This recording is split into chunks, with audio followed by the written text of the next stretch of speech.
දකින තැන ඡන්ද පෝස්ටර් අලවනද? දන්නවද? ඡන්ද පෝස්ටර් අලවන්න පුළුවන් රැස්වීමක් සම්බන්ධව විතරයි. පක්ෂයේ නම, රැස්වීම පැවැත්වෙන දිනේ, වේලාව, ස්ථානය, කතික ලයිස්තුව, මුද්‍රණකරුගේ නම, ලිපිනය විතරක් අන්තර්ගත වෙන්න පුළුවන්. එතකොට පෝස්ටරය අලවන්න පුළුවන් පළාත් පාලන කොට්ටාසිය විතරයි. හැබැයි පක්ෂ නායකයා සහභාගී වෙනවා නම් විතරක් සීමාවක් නැහැ. කොයි වෙලාවකවත් මේ පෝස්ටරයට අපේක්ෂකයාගේ ෆොටෝ එකක්, පක්ෂයේ ලකුණ, පක්ෂ අංකය ඇතුළත් කරන්න නම් බෑ.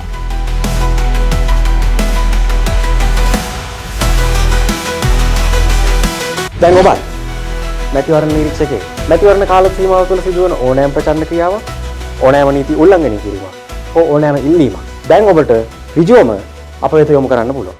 ඉතින් අදම EC EDR app එක ඩවුන්ලෝඩ් කරගෙන නිදහස් හා සාධාරණ මැතිවරණයක් උදෙසා ඔබත් දායක වන්න.